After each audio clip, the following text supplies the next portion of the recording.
So the idea is that, if we want to say multimedia, or instructional technology, we want to talk about how that technology fits into our program, an overall program, and a program that has goals and all these things reflect in the technology. The thing about technology is it costs a lot of money to produce. All right, so there's a lot of resource goes into it, a lot more resource than somebody sitting down writing the textbook. But the person sitting down writing the textbook probably, I know there are people still doing it, but there's no reason for people doing it right now. But there is a lot of reason for people developing content and engaging multimedia experts into putting that content into some kind of description. Why do we want multimedia? We used to, the initial fear was that multimedia would replace teachers. So to understand the meaning by a different way and it will stimulate to improve. Right. The good thing, remember, the one thing, remember that graphic that I gave you, how much time it takes? Yeah, I'm always hoping you keep in mind how much time it takes to learn a language and to be able to communicate that language. It's a lot of big investment of time. People in this room have invested a huge amount of their life into doing this kind of thing. So multimedia is, just as Professor Lin says, is that it helps us. It helps us solve a little bit of that problem of time, or that problem of time. There's a saying, one time they would say, instructional technology will not replace teachers, but teachers who know instructional technology will replace teachers. And then I guess the other big question we want to talk about is what technology can do. Anybody? Well, what can it do and what can't it do? New computer science, technology. Yes. Well, yeah. Any kind. I imagine almost when we say instructional technology now, it always means computers in some way or another. It doesn't have to, because we used to call instructional technology when using what do we call those things? I don't know. Overhead projector, I remember when I first started using instructional technology, it was like we get a videotape from a Chinese news broadcast, or maybe we get a videotape of a Chinese movie. We thought we were doing really well, really good. This is back in the 80s, before most of you were aware of the universe. But back in those days, instructional technology was pretty primitive, but now it's basically involves computers and that sort of thing. But the question is, what do you think it can do, and what can't it do? Make videos. Okay, you can make videos, but what can it do in our programs? What can it do in our instructional program? The video can give you much fulfill the background. Right. They can give you a a rich visual, a rich visual input.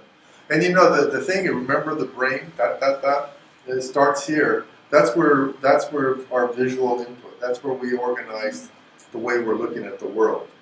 So it's very important, because of how the visual actually helps us understand a lot of the audio and everything else that comes in print. So, one of the reasons when we do, like we talk about doing the Chuancao, we'll talk about that next. But we want to set the students up so they have a video image before they start reading. And one reason is that we hope that that will get away from the translation mode. Because it's aimed at students who are moving from textbook to non-textbook language.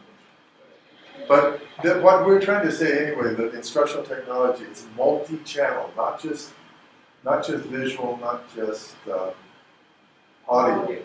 Now, students that you have in your class, I mean, if students come to a university, they have at least 12 years of being trained to respond visually to things. So their training has been visual response. But you know one thing, I'll tell you one absolute truth about learning a language. You don't learn a language until you get to the point where you're processing audio. Because you can't, life does not come with subtitles. And the information, you cannot read what somebody is presenting you or what you're seeing the way maybe you can in a movie. So at some point, you always have to make a shift to audio learning if you're going to become good at a language or be able to use the language. So what can the technology do? I think multimedia instructional technology can help learners to get access to multidimensional L2 and C2 language environment. Okay, that's good, and pretty much that's also meaning audio and video environment. But they can get access when? When? When they're exposed to the instructions. Yeah, that's true. But I guess the question I was trying to get to is that they can get access to it on demand. And they can do it whenever they have the time on their schedule. They don't have to wait for a class in order for that to happen. So it's a time effort. You can shift that exposure to the L2 and C2 environment can be time shifted. That's a very important point. Our ideal thing for a student going to a class, especially when they do a performance, ideally they're sitting there listening and repeating what they're going to have to perform before they go to class. One of the things we do when we have a class, we have students perform at the very beginning of the class. And one of the reasons for that, ideally for us, is that the students warm themselves up. I remember before we did this, I used to always build the first 5 minutes of a class to try to get the students to shift their mind from non-Chinese to Chinese, right? And get them in class. Spend 5 minutes just getting them to the idea that we're speaking Chinese, we're doing Chinese now, and they would come in class speaking English and da-da-da-da, sit down, speak English to each other, the bell rings, and then we start Chinese. So it's going to take time to get them to do it. So ideally, they're using the technology as they come to class now, right? Ideally, they're going through it. Some students will still have their book and still go through the book. But, I can, a beginning level student, I can always tell if they haven't listened to something and they've tried to read it because we get such things as qi fan. And, well, mayo qi fan. I know they haven't heard it, okay? Because nobody hears that expression as qi fan. But if they read it, that they're, especially and before their phonology is firm, they will put the English phonology on. So, what it can do, so it can help us give a lot of rich information, time shift. It allows us to make it available, to make this information available whenever someone has access to the technology, right? So what does it, we say, what technology can do? What can it not do? What can technology not do? It can replace the experience, the real experience that you talk and communicate face to face with somebody. Right. Why is that? Because it is also, even though it's multi-channel, but still it's kind of non-responsive, and there are certain movement or flow between the dialogue or communication that you can create this. So that in one way, anybody else have a comment on that? Technology has certain patterns. in terms of interaction, it's not as natural as the live Sure. colloquial. What do you mean by natural? What does natural mean? Natural interaction has variations. Okay, exactly. So the thing is that the teacher adjusts a little bit when we're communicating with each other. You're adjusting a little bit every time, doing this and that. The technology does not do that. The technology can present the basic idea and the basic